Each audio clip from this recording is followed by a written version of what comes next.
பெண் குழந்தைகளை ஆசை ஆசையாக வளர்க்கும் அதே பெற்றோர்தான் அந்த பெண்ணுக்கு திருமணமான பிறகு அவரை வேற்று குடும்பத்தினராக பார்க்கின்றனர்.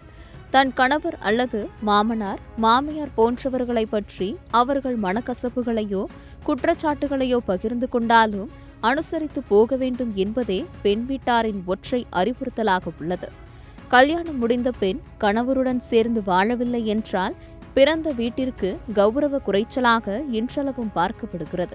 இதனாலேயே குடும்பத்தில் உடல் மற்றும் உளவியல் சார்ந்த பிரச்சினைகள் தீவிர கட்டத்தை அடையும் போது கூட பெண்கள் சட்ட உதவியை நாடுவதில்லை. எந்த நிலையில் சட்ட உதவியை நாட வேண்டும், பெண்கள் சட்ட உதவியை நாடுவதற்கு ஏற்ற சூழலை ஏற்படுத்த பெண்களின் பெற்றோர் செய்ய வேண்டியது என்ன போன்ற கேள்விகளை மையமாக வைத்து வழக்கறிஞர் நிவேதிதா கவியநாதனுடன் சத்தியம் டிஜிட்டல் குழு மேற்கொண்ட உரையாடல் தற்பொழுது உங்களுக்காக. பெண் குழந்தைகள் வேணும் அப்படின்னு ஆசாசியாக வளர்ப்பாங்க நிறைய வீட்டில். ஆனால் அவங்களுக்கே கல்யாணம் ஆகிட்ட பிறகு அவங்க அந்த வீட்டை பற்றி, மாமனார் மாமியார் கணவர் பற்றி ஏதாவது குறையெல்லாம் சொல்லும்போது என்ன சொல்லுவாங்கன்னா, பரவாயில்ல அட்ஜஸ்ட் பண்ணி இருந்துக்கோங்க, இதுதான் பரவலான அட்வைஸாக இருக்கும். ஏன்னா அவங்க திரும்பி வந்துட்டாங்கன்னா இந்த வீட்டோட ரெஸ்பெக்ட் அதனால குறையும் அப்படின்ற ஒரு கன்சர்னும் இருக்குது. ஸோ நம்ம சமூகத்தில் டிவோர்ஸை எப்படி பார்க்குறாங்க? டிவோர்ஸ்ன்றது பெரியவங்க இது 2 விதமா பாக்குறாங்க. நீங்க சொல்ற மாதிரியும் பாக்குறாங்க. எப்படின்னா, வீட்டுக்கு வந்துட்டா பொண்ணு நம்ம கல்யாணம் பண்ணி கொடுத்துருக்கோம், இவ்வளவு சொந்தக்காரங்க முன்னாடி அவங்க கொஞ்சம் பெரிய ஆளா வாழ்ந்து காட்டணும்னு நம்ம நினைப்போம். அது நடக்கல, இல்ல நம்ம செலக்ட் பண்ண ஒரு பையனோ இல்ல நம்ம பசங்க செலக்ட் பண்ண ஒரு பையனோ அது அவங்களால அந்த ஃபேமிலியோ நல்ல அந்த ஹஸ்பண்டையோ கரெக்டா கொண்டு போக முடியல, அந்த ஃபேமிலி லைஃப் அவங்களால கரெக்டா எடுத்துட்டு போக முடியல அப்படின்னு சொன்னா இந்த சமூகம் எப்படி இருந்தாலும் அந்த பொண்ணை தான் தப்பு சொல்லும் அப்படின்றது பெரியவங்களோட ஒரு கருத்து, பரவலான கருத்து. அதனால பொண்ணாலதான் பிரச்சனையா இருக்கும் அப்படின்றத எல்லாருமே நினைப்பாங்க. சோ நம்ம பொண்ணை தான் தப்பா நினைப்பாங்க அப்படின்றதுனால திருப்பி அந்த பொண்ணு வீட்டுக்கு வந்தா ரொம்ப கஷ்டமா இருக்குமே, நம்மளோட சொந்தக்காரங்களை ஃபேஸ் பண்ண முடியாதே அப்படின்றதுக்காகவே அந்த பொண்ணை என்ன கஷ்டமா இருந்தாலும் நீங்க கொஞ்சம் தாங்கி இருந்துக்கோமா அப்படின்றத சொல்லுவாங்க. அப்படி இல்லை அப்படின்ற பட்சத்துல நானுமே உங்க வயசுல இருக்கும் போது இதெல்லாம் தாண்டிதான் வந்திருக்கோம், நாங்க இதுக்கு மேல கஷ்டப்பட்டிருக்கோம் அப்படின்னு சொல்லிட்டு இன்னொரு அந்த குழந்தையே அந்த பெண் குழந்தையே அவங்க அம்மா அப்பா கிட்ட அவங்க கஷ்டத்தை சொல்லும் போது இன்னும் கொஞ்சம் இவங்களோட கதையும் சொல்லி இவங்களோட கஷ்டத்தையும் அவங்க மேல போட்டு இன்னும் கொஞ்சம் அவங்கள மென்டலா ஹராஸ் பண்ணி அனுப்பிடுவாங்க இவங்க வீட்டுல இருந்து. ஐயோ இது நம்ம ஃபேமிலியே பரவாயில்ல போல இருக்கே அப்படின்ற மாதிரி அவங்கள அனுப்பிடுறாங்க. இந்த மாதிரி 2 வகையாவும் அனுப்பிடுறாங்க. இன்னொரு வகை என்ன இருக்கு அப்படின்ற பட்சத்துல பெண் குழந்தைய இந்த காலத்துல பெண் குழந்தைன்றது ரொம்ப செல்லமா வளர்த்துடுறாங்க பசங்களை. அப்படின்றதுனால ரொம்ப சீக்கிரம் அவங்களால அட்ஜஸ்ட் பண்ண முடியல ஃபேமிலி சைட்ல, ஹஸ்பண்ட் சைட்ல போகும்போது. ஏன்னா அவங்க ஃபேமிலியில அவங்க ரொம்ப பேம்பர்டா ரொம்ப செல்லமா வளர்ந்துடுறதுனால புது சிச்சுவேஷன் அவங்களால அக்செப்ட் பண்ணிக்க முடியல. ஸோ பெரியவங்க என்ன நினைக்கிறாங்கன்னா, அது எல்லாமே கரெக்டா தான் இருக்கு, இவளாலதான் அதை அட்ஜஸ்ட் பண்ணிக்க முடியலையோ அப்படின்றதுனால ஒரு சான்ஸ் கொடுத்து பார்ப்போம், சரி நம்ம சொல்லி பார்ப்போம், நம்ம அட்வைஸ் பண்ணுவோம் பொண்ணுக்கு. ஸோ இந்த கொஞ்ச நாள் ஆனா அட்ஜஸ்ட் ஆயிடும், கொஞ்ச நாள் ஏன்னா அந்த பழக்கத்தோட அவ செட் ஆயிடுவா அப்படின்ற மாதிரியும் யோசிச்சுக்கிறாங்க. இதெல்லாம் முதல்ல பேரண்ட்ஸ் என்ன பண்ணணும்னா, என்ன மாதிரி இஷ்யூஸை குழந்தைங்க நம்ம கிட்ட சொல்றாங்கன்றத கொஞ்சம் கவனிச்சு கேட்கணும்.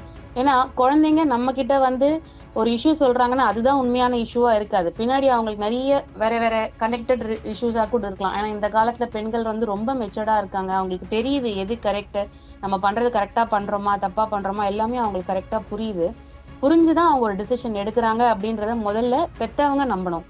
இவ்வளவு பெரிய சமூகத்துல அவங்க இவ்வளவு தூரம் படிக்கிறாங்க, வேலைக்கு போறாங்க, பெண்கள் இவ்வளவு தூரமா முன்னேற்றத்துக்கு எடுத்துட்டு வராங்க, அவங்களோட லைஃப் அவங்களே பாத்துக்கிற லெவலுக்கு அவங்க ஒரு மேஜர் ஆனதுக்கு அப்புறம் நிறைய டிசிஷன்ஸ் எடுக்க ஸ்டார்ட் பண்றாங்க. அப்படின்னும் போது இந்த டிசிஷன் எடுக்கிறதுக்கான ரைட்டும் அந்த குழந்தைக்கு இருக்கு, அந்த மெச்சூரிட்டியும் அந்த பசங்களுக்கு இருக்குன்றத அம்மா அப்பா கண்டிப்பா புரிஞ்சுக்கணும் அப்படின்றதுதான் நான் சொல்லணும்னு நினைக்கிறேன். இப்போ திரைப்படங்கள், சீரியல் எது எடுத்துக்கிட்டாலுமே கொடுமைப்படுத்துறது அப்படின்னா ஏதோ கணவர் குடிச்சிட்டு மனைவி அடிக்கிறது, இந்த மாதிரியான வன்முறைகள், இதுதான் அதிகபட்ச வன்முறையா நிறைய இடத்துல காட்டுவாங்க. இதை தாண்டி என்ன அவங்க உளவியல் ரீதியாவோ இல்ல வேற என்ன விதமான ப்ரெஷர்ஸ் எல்லாம் கொடுக்குறாங்க?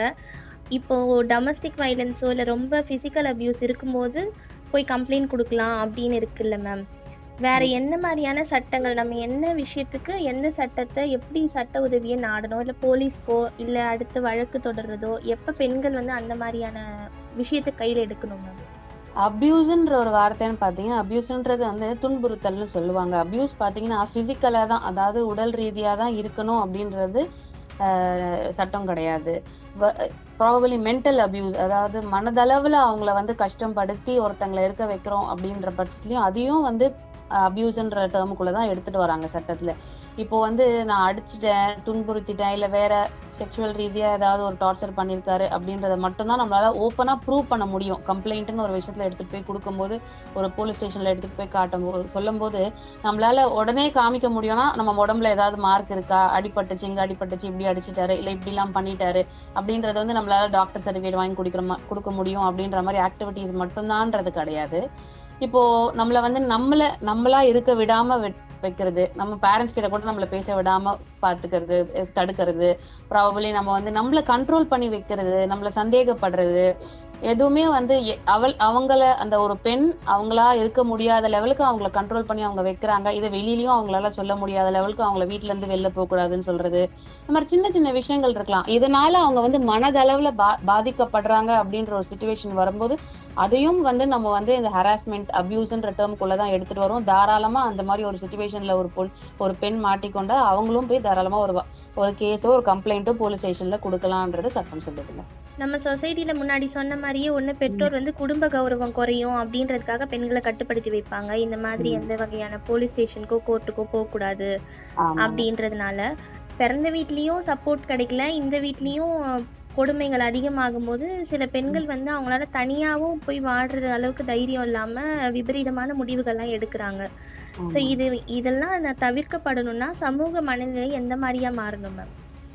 எந்த மாதிரி ஒரு மனநிலை இருக்கணும் அப்படின்னா, குழந்தைங்களுக்கு முதல்ல பெண் பிள்ளைகளுக்கு ரொம்ப அட்டாச்மெண்ட் வந்து ஃபேமிலியோட தான் இருக்கும், குடும்பத்தோட தான் இருக்கும். அவங்க அட்டாச்சா இருப்பாங்க. அம்மா கிட்ட போகணும்னு நினைப்பாங்க, அப்பா கிட்ட சொல்லணும்னு நினைப்பாங்க, தான் வீட்டுல யாராவது ஒருத்தர் கிட்ட பர்சனலா சொல்லணும்னு நினைப்பாங்க, இல்ல ஃப்ரெண்ட்ஸ்ல யாராவது ஒருத்தர் ட்ரஸ்டட் பர்சனா கொஞ்சம் நம்பிக்கை கூடிய ஆளா இருப்பாங்க, அவங்க கிட்டதான் சொல்லணும்ன்றத அவங்க நினைப்பாங்க. இப்படி அவங்க மனசு கஷ்டத்தை அவங்க வெளியில ஒருத்தவங்க கிட்ட சொல்லணும்னு நினைக்கும் போது நம்மளோட ரெஸ்பான்ஸ் வந்து நம்ம வந்து அதை புரிஞ்சுக்கிட்டு அவங்க சொல்றதை அக்செப்ட் பண்ணிக்கிறோம் தெரிஞ்சாதான் அவங்க இன்னும் நம்மள நம்பி இன்னும் நடந்திருக்குன்றது ஓப்பன் அப் பண்ணி இன்னும் கொஞ்சம் தெளிவா சொல்ல ஆரம்பிப்பாங்க. முதல்ல பெற்றோர்கள் என்ன பண்ணணும்னா, குழந்தைங்க என்ன சொல்றாங்கன்றத கேட்கறதுக்கான டைம் கொடுக்கணும். இல்ல உனக்கு என்ன தோணுதோ அதை நீ என்கிட்ட தாராளமா சொல்லலாம். சொன்னா நான் கஷ்டப்படுவேன், நீ பயப்படாதமா, உனக்கு என்ன கஷ்டம் இருந்தாலும் தாராளமா எனக்கு சொல்லலாம். இத சொல்றதுனால அந்த குழந்தை வந்து ஓவரா திருப்பி நம்ம செல்லம் கொடுக்குறோமோ, திருப்பி நம்ம அந்த குழந்தைய வந்து திருப்பி நம்ம பக்கமே இழுத்துக்கிறோமோ அப்படின்றது பெற்றோர்கள் நினைக்க வேண்டாம். அதுக்கான டைம்ல கரெக்டான சிச்சுவேஷன்ல அந்த குழந்தைய கொண்டு போனோம்னா முதல்ல அவங்க என்ன நினைக்கிறாங்கன்றது இவங்க கேட்டு தெரிஞ்சுக்கணும். கேட்டுட்டு அதுக்கப்புறம் இவங்க ரியாக்ட் பண்ணலாம். முதல்ல கேட்கறதுக்கான ஸ்பேஸ், கேட்கறதுக்கான ஒரு நேரத்தை அவங்க ஒதுக்கீடு பண்ணி கொடுக்கணும் அந்த அம்மா அப்பான்றது முதல் விஷயம்.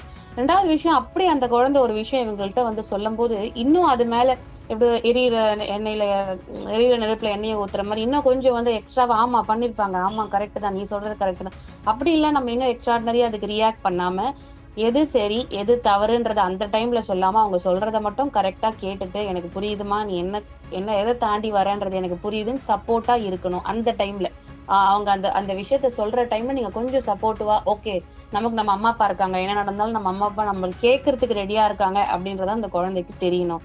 ரெண்டாவது விஷயம், உங்க குழந்தை கொஞ்சம் சீரியஸான விஷயங்கள்லாம் சொல்லுது, இல்ல இது கொஞ்சம் பெரிய பிரச்சனையா தான் இருக்கும்னு அவங்க சொல்லும் போதே உங்களுக்கு தோணுச்சுன்னா நீங்களே ஒரு மேப் போட்டு வச்சுக்கோங்க. ஓகே இந்த தேதி இதெல்லாம் நடந்திருக்கு போல இருக்கு, இப்படி எல்லாம் நடந்துட்டே வந்திருக்கு. இப்போ பெரியவங்களா இருக்கும்போது உங்களுக்கு அந்த குழந்தையோட அதிகமான ரெஸ்பான்சிபிலிட்டி, அதிகமான எக்ஸ்பீரியன்ஸும் அதிகமான பக்குவமும் இருக்கும். அப்ப நீங்க அந்த குழந்தை சொல்ற ஒரு இன்சிடென்ட்ஸையும் ஆட் பண்ணி பார்க்கும்போது உங்களுக்கே தெரியும் அந்த குழந்தையால இந்த லைஃப்ல இதுக்கு மேல எடுத்துட்டு போக முடியுமா முடியாதான்றது. ஏன்னா நீங்க வளர்த்த குழந்தை, அந்த குழந்தை லைனா இப்படி முதல் மாசம் போகும்போது இந்த மாதிரி நடந்ததுமா, 3ஆவது மாசம் இப்படி பண்ணாங்க அப்படின்னு சொல்லும் போது நீங்களே லிங்க் பண்ணி பார்க்கலாம். ஓகே இந்த மாதிரி வந்துட்டே இருக்கும்போது நடுவுல எது வேணா கூட நடந்திருக்கலாமே, சோ நம்ம குழந்தை இதை தாங்குமா அப்படின்றது உங்களால நீங்களே கொஞ்சம் ஜட்ஜ் பண்ணி பாருங்க. ரெண்டாவது விஷயம், உங்களால அதை பண்ண முடியல அப்படின்னு சொன்னா ஏதாவது ஒரு எக்ஸ்பர்ட் கிட்ட போய் நீங்க கேட்க முடியுமா? ஒரு லீகல் அட்வைஸ் எடுத்துக்கணும்னு நினைக்கிறீங்களோ, இல்ல ஒரு கவுன்சிலிங் போகணும்னு நினைக்கிறீங்களோ, நீங்க போங்க. நீங்க போய் ஃபர்ஸ்ட் எப்பவுமே ஒரு டிவோர்ஸோ இல்லைன்னா ஒரு குழந்தை ஒரு கஷ்டத்தை சொல்லுது, என்னால் இருக்க முடியலன்னா அந்த குழந்தைங்களுக்கு மட்டும் அந்த அட்ஜஸ்ட்மெண்ட் பீரியட்னு சொல்லுவாங்க. இந்த மாதிரி வந்து அந்த டிரான்சிஷன், அதாவது நான் இந்த ஜோன்ல இருந்து கல்யாண ஜோன்ல இருந்து இல்ல நம்ம தனியா இருக்க முடியுமா அப்படின்ற ஒரு ஜோனுக்கு அவங்க வரும்போது அவங்க படுற கஷ்டம் மாதிரியே அவங்க அம்மா அப்பாவும் ஒரு கஷ்டப்படுவாங்க. சோ அவங்க அம்மா அப்பாவுக்கும் கொஞ்சம் டைம் வேணும் இதை அக்செப்ட் பண்ணிக்கிறதுக்கு. சோ அந்த அம்மா அப்பாவே அதை புரிஞ்சுக்கிட்டு அவங்களும் முடிஞ்ச ஒரு கவுன்சிலிங் செஷன் போய் அட்டன் பண்ணிட்டு, என் பசங்க இப்படி சொல்றாங்க, என் குழந்தை இப்படி சொல்லுது, இது எப்படி எனக்கு ஹேண்டில் பண்ண தெரியல அப்படின்னு சொல்லி நீங்களும் ஒரு கவுன்சிலிங் செஷன் அட்டன் பண்ணலாம். ரெண்டாவது விஷயம் என்ன சொல்றேன்னு பாத்தீங்கன்னா, ரொம்ப டூ மச்சா இன்வால்வ் ஆயிடாதீங்க அந்த குழந்தை சொல்ற விஷயத்துல. வெளியோட்டமா கேளுங்க, பட் அதுக்குன்னு அந்த குழந்தைய சப்போர்ட் பண்ணாம விட்டுறாதீங்க. கண்டிப்பா சப்போர்ட் பண்ணுங்க, பட் ரொம்ப அந்த விஷயத்துக்குள்ள போய் நீங்க ஒரு ஜட்ஜ்மெண்ட் பண்ணி நீங்க ஒரு தீர்ப்பு கொடுக்குற மாதிரி, ஆமா நீ பண்றதுதான் கரெக்ட், அவங்க பண்ண தப்பு, அதெல்லாம் பண்ணாம நீங்க வெளியில இருந்து அந்த குழந்தைக்கு நான் இருக்கேமா, என்னைக்கா இருந்தாலும் எது நீ டிசிஷன் எடுத்தாலும் நாங்க பாத்துக்கிறோம் அப்படின்ற தைரியம் மட்டும் கொடுத்தா போதும். பேர குழந்தைங்க அவங்க எல்லாம் இருந்தாங்கன்னா அவங்களுக்கும் தைரியம் கொடுங்க. சோ நீங்க கொடுக்குற தைரியம் தான் அந்த குழந்தை அடுத்த லெவலோ அடுத்த ஸ்டேஜோ இல்லைன்னா அந்த லைஃப்லயே ஓகே அம்மா அப்பா இருக்காங்க, கண்டிப்பா வேற ஏதாவது பிரச்சனை வந்தா கூட நான் அட்ஜஸ்ட் பண்ணிட்டு போகலாம், எங்க அம்மா அப்பா வந்து எனக்காக கேட்பாங்க அப்படின்ற டிசிஷனும் அதை எடுக்கலாம். இல்ல ரொம்ப நாள் தாங்கிட்டு இருந்த துன்புறுத்தலையும் அதை தாண்டி வெளியில வந்து சரி ஓகே எங்க அம்மா அப்பா இருக்காங்க அப்படின்ற தைரியத்துல நான் வெளியில வந்துடுறேன்னு கூட நினைக்கலாம். எப்படி வேணா அந்த குழந்தை எடுத்துக்கலாம் அதை. சோ நம்மளை தவிர வேற எந்த சப்போர்ட் பெரிய சப்போர்ட்டும் அந்த குழந்தைக்கு தைரியம் கொடுக்காதுன்றத மனசுல வச்சுட்டு பெற்றோர்களும் சரி இல்ல அவங்க யார்கிட்ட நம்பி சொல்றாங்களோ அந்த பர்சனும் சரி கொஞ்சம் மெச்சூர்டா கொஞ்சம் பகுத்தறிவோட யோசிச்சு அவங்கள கைட் பண்ணா நல்லா இருக்கும்னு நினைக்கிறேன். அப்படி ஒரு பட்சத்துல இப்போ அம்மா அப்பா சைட்ல சப்போர்ட் இல்லைன்னா அந்த பெண்கள் என்ன மாதிரி முடிவெடுக்கணும்னு அட்வைஸ் பண்ணுவீங்க மேம்? அப்படி வந்து உங்களுக்கு அம்மா அப்பா வந்து எங்களை நம்ம சொல்றத வந்து கேட்பாங்களான்னு தெரியலையே, இல்ல நான் இதை சொன்னேன்னா எங்க அம்மா அப்பா இதை கரெக்டா புரிஞ்சுப்பாங்களான்னு தெரியலையே, இல்ல ஒரு சில விஷயம் இது எங்க அம்மா அப்பா கிட்ட எங்களால ஷேர் பண்ணவே முடியாதே அப்படின்னு உங்களுக்கு தோணுச்சுன்னா உங்க அக்கா உங்க ரிலேட்டிவ்ஸ் ப்ராபபிலி உங்களை விட பெரியவங்களா இருப்பாங்க, இல்லைன்னா உங்க ஃப்ரெண்ட்ஸ் யார் உங்களுக்கு வந்து மெச்சூர்டா அட்வைஸ் பண்ணுவாங்க, கொஞ்சம் நல்லா அட்வைஸ் பண்ணுவாங்கன்னு உங்களுக்கு தோணும்ல, உங்களுக்கு நம்பிக்கை கூடிய ஆளா யாராவது ஒருத்தர் இருப்பாங்களா, அவங்க கிட்ட நீங்க ஷேர் பண்ண ட்ரை பண்ணுங்க. இல்ல அவங்களும் எனக்கு கரெக்டா வரமாட்டாங்க அப்படின்ற பட்சத்துல நீங்க ஒரு லீகல் எக்ஸ்பர்ட் போய் நீங்க சந்திச்சீங்கனாலும் அவங்க உங்களுக்கு ஒரு கவுன்சிலிங் செஷனும் அரேஞ்ச் பண்ணி கொடுப்பாங்க. ரெண்டாவது இதை நீங்க வேற எப்படி எடுத்துட்டு போனோன்றத அவங்க சொல்லி கொடுப்பாங்க உங்களுக்கு. இல்ல நான் இதுல இருந்து வெளியில வரணும்னா அது எவ்வளவு பெரிய ப்ராசஸ் என்னெல்லாம் ஸ்டேஜஸ் இருக்கும்ன்றதும் சொல்லுவாங்க. ப்ராபபிலி உங்களுக்கு இது போகணும்னா இந்த மாதிரி ஸ்டேஜ் எல்லாம் வரும்னு தெரிஞ்சா உங்களுக்கு நீங்க வேற மாதிரி டிசிஷனா கூட எடுக்கலாம் அப்படின்றது உங்களுக்கு தோணலாம். ஸோ கரெக்டான எக்ஸ்பர்ட் கரெக்டான ஒரு கைடன்ஸோட நீங்க தைரியமா இதை ஹேண்டில் பண்ணலாம். ஓகே மேம், உங்க டைம் ஸ்பெண்ட் பண்ணி நேயர்களுக்கு பல தகவல்களை சொன்னதுக்கு ரொம்ப நன்றி மேம். நன்றி நன்றி நன்றி. சட்டம் சார்ந்த சமூக பார்வைகள் மற்றும் பல விஷயங்களை தெரிந்து கொள்ள சத்தியம் டிஜிட்டலுடன் எப்போதும் இணைந்திருங்கள்.